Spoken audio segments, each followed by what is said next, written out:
हरिओम. भगवद्गीता बोध योगदास श्री जय गणेश जोशी यांनी केलेले निरूपण. अध्याय 4. ज्ञानकर्म संन्यास योग. ओम श्री परमात्मने नमः. अथ चतुर्थोऽध्यायः. जय योगेश्वर. परमात्म्याला नमस्कार. अध्याय 4. श्लोक क्रमांक 39.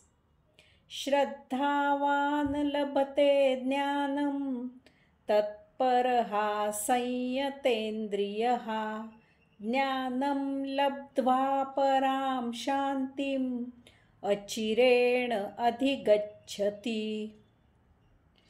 श्रद्धावानाला, अथक प्रयत्न करणाऱ्याला, इंद्रियांवर अधिपत्य असलेल्याला ज्ञान प्राप्त होते.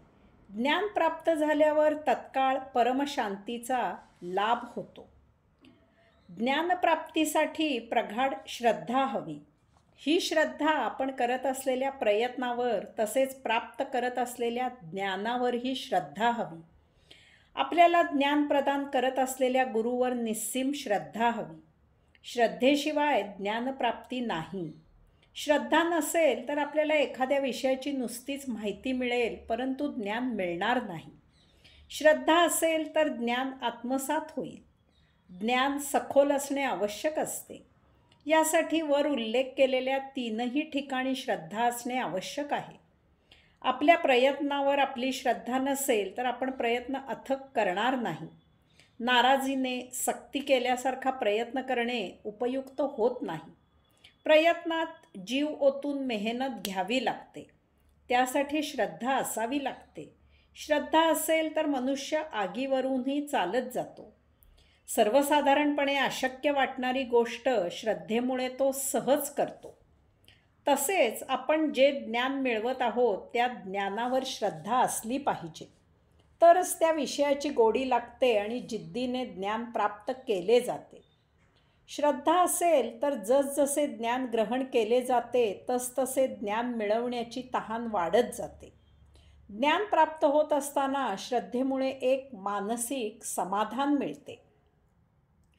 ज्ञान देत असलेल्या गुरुवर अपार दृढ श्रद्धा असावी लागते, तरच ज्ञान ग्रहण केले जाते. नाहीतर याला काय समजते, याला काय कळते, अशी जर गुरुबद्दल भावना असेल तर गुरु जे काही सांगत आहे, जे काही समजावून देत आहे त्याकडे आपले लक्ष लागणार नाही आणि अर्थातच तो विषय समजणार नाही. आपल्याला ज्ञान मिळणार नाही. श्रद्धा ही असावी लागते. श्रद्धा आपोआप निर्माण व्हावी लागते. श्रद्धा ठेवायची नसते, ती बसावी लागते. श्रद्धा आंतरिक असते, ती अंतःकरणापासून, हृदयापासून असते.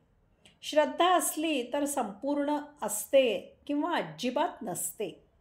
तेथे हातचे राखून केलेला व्यवहार नसतो. व्यवहारात आपण विश्वास ठेवतो. विश्वास नेहमीच नाईलाजाने ठेवलेला असतो. विश्वासामागे नेहमीच अविश्वास अस्तित्वात असतो. हा आपला विश्वासघात तर करणार नाही ना, फसवणार तर नाही ना, ही असुरक्षित भावना विश्वासात असते. विश्वास ही तडजोड असते, तेथे भावना नसते. काही चुकल्यास, काही मनाविरुद्ध घडल्यास विश्वासात दगाबाजी समजली जाते. त्यातून गैरसमज, भांडणं, हेवेदावे सुरू होतात. श्रद्धेत श्रद्धास्थानी संपूर्ण शरणागती पत्करलेली असते. जे होईल तेच योग्य आहे हीच एकमेव भावना असते. तेथे आपल्याला मत नसते. आता तू जे करशील तेच प्रमाण आहे. तू जे करशील तेच योग्य आहे. तू जे करशील तेच माझ्या हितावह आहे, हीच एकमेव भावना असते. कल्याण हा श्री समर्थांचा एकनिष्ठ भक्त होता. तो सतत श्री समर्थांजवळ असे. सतत श्री समर्थांच्या सेवेला तत्पर असे. श्री समर्थांचीही कल्याणावर मर्जी होती. त्यामुळे इतर शिष्य कल्याणाचा मत्सर करत असत. ही गोष्ट श्री समर्थांच्या लक्षात आलेली होती. एके दिवशी श्री समर्थ एका पायाने लंगडू लागले. सर्व शिष्य श्री समर्थांसभोवती गोळा झाले. अतिशय काळजीने सर्वतोपरी विचारपूस करू लागले. 2-4 दिवस श्री समर्थ लंगडतच होते. 4 दिवसांनी त्यांनी पायाला कापडाची पट्टी बांधल्याचे दिसून आले, कारण त्यांच्या पायाला लिंबा एवढे गळू झाले होते. 1 आठवडा झाला आणि त्या गळवाने चांगला मोठा आकार घ्यायला सुरुवात केली. श्री समर्थ बिचारे चालताना कष्ट सहन करत लंगडत होते, थोडं कणतही होते. 15 दिवसांनी त्यांच्या पायाचे गळू चांगले आंब्या एवढे मोठे झाले. गळू पिकल्याचे ते लक्षण होते. श्री समर्थांनी गळवासभोवती कापडी पट्टी बांधली होती. लंगडत चालत होते. आता मात्र शिष्याना धीर धरवेना. कल्याण बाहेर गेला असताना संधी साधून इतर सर्व शिष्यांनी श्री समर्थांकडे आता गळू पिकले असेल तेव्हा ते फोडावे आणि आतील घाण बाहेर काढावी, म्हणजे आपल्याला बरे वाटेल, असा हट्ट धरला.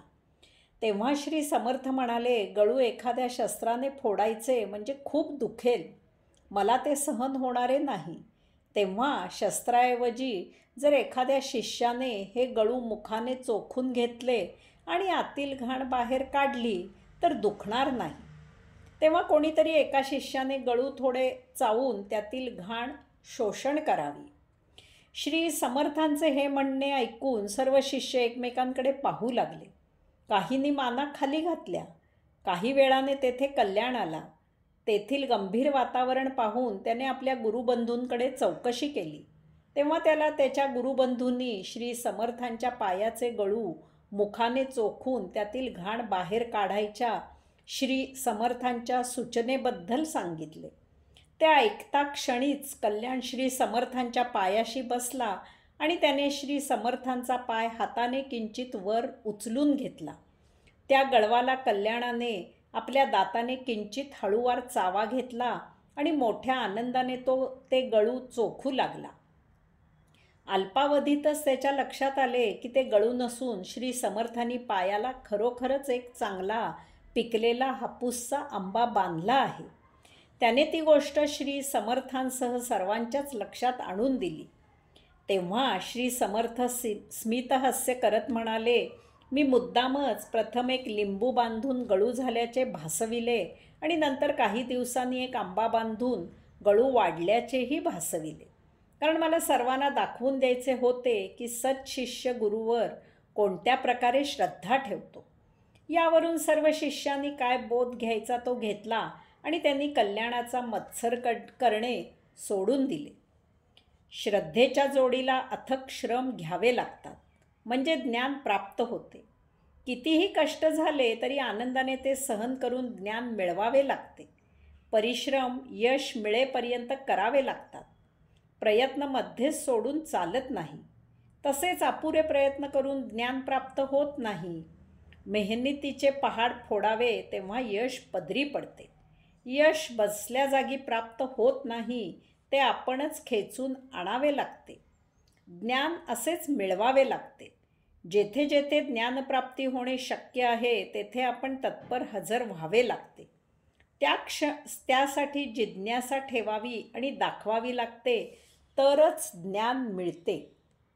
श्रद्धा आणि प्रयत्नांचे जोडीला इंद्रियांवर आधिपत्य असावे लागते. आपली इंद्रिय आपल्या ताब्यात ठेवावी लागतात. आपण इंद्रियांचे गुलाम असू तर ज्ञान प्राप्त होत नाही.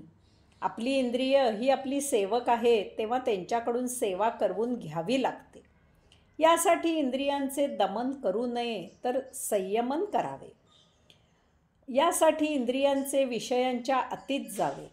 त्यासाठी विपश्यना योग साधना करावी. इंद्रियांशी संघर्ष करू नये, युद्ध पुकारू नये. त्यांचे निरीक्षण करावे. त्यांना समजून घेऊन त्यांची शक्ती, त्यांचा जोश अध्यात्माकडे आणि मग हळूहळू ज्ञानप्राप्तीकडे वळवावा. अशा प्रकारे श्रद्धा, अथक परिश्रम आणि इंद्रियांवर आधिपत्य असले की ज्ञानप्राप्ती होते आणि त्याचा परिणाम म्हणजे तत्काळ परमशांतीचा लाभ होतो. आत्मज्ञान प्राप्त होते, साक्षात्कार होतो. भौतिक विषयांपासून परावृत्त झालेले आपले मन आणि देहादी इंद्रिय शांत होतात. ती योगेश्वर चरणी लीन होतात.